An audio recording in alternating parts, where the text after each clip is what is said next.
નમસ્કાર દર્શક મિત્રો, હું શીતલ મહેતા ન્યૂઝ ઓફ કચ્છમાં આપનું સ્વાગત છે। જોઈએ આજના સમાચાર। ગુજરાતમાં છેલ્લા ઘણા સમયથી સ્માર્ટ મીટરને લઈને હોબાળો થઈ રહ્યો છે। લોકોએ પ્રીપેડ રિચાર્જ સિસ્ટમને લઈને સ્માર્ટ મીટરનો વિરોધ કર્યો હતો। આ દરમિયાન વિધાનસભામાં કોંગ્રેસના ધારાસભ્ય કિરીટ પટેલે પ્રીપેડ સ્માર્ટ મીટર અંગે સરકારને સવાલો કર્યા હતા। આ સવાલોનો જવાબ આપતા ઉર્જા મંત્રી કનુ દેસાઈએ જણાવ્યું હતું કે હાલના મીટર અને સ્માર્ટ મીટરની કામગીરી સમાન છે, તેથી તમામ વીજ ગ્રાહકો મોબાઈલ પર આ મેળવી શકશે।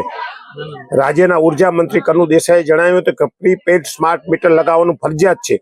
પ્રીપેડ સ્માર્ટ મીટરના અનેક પ્રકારના ફાયદા છે, તેના કારણે વીજની વપરાશની જાણકારી મોબાઈલ પર મળતી રહેશે। અત્યારે ઉપયોગમાં લેવાતા મીટર અને સ્માર્ટ મીટરની કામગીરી સમાન છે।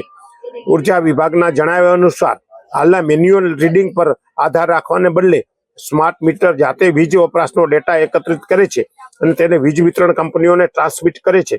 સ્માર્ટ મીટરમાં જે તે વીજ ગ્રાહક વીજ વપરાશ અંગેના ડેટા તેમજ અન્ય માહિતી સ્માર્ટ મીટરની એપ્લિકેશન દ્વારા મોબાઈલ પર જ નિયમિત રીતે તાત્કાલિક ધોરણે વીજ ગ્રાહકને મળતી રહે છે।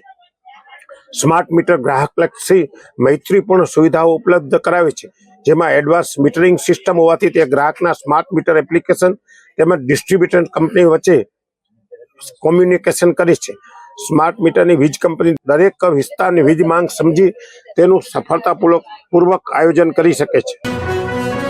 સોફ Kutch power by Opal electronics, LG best shop, Vijaynagar road Bhuj, Rambagh road Adipur.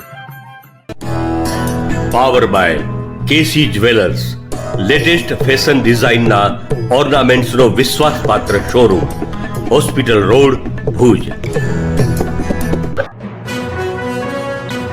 દર્શક મિત્રો, આ હતા આજના સમાચાર।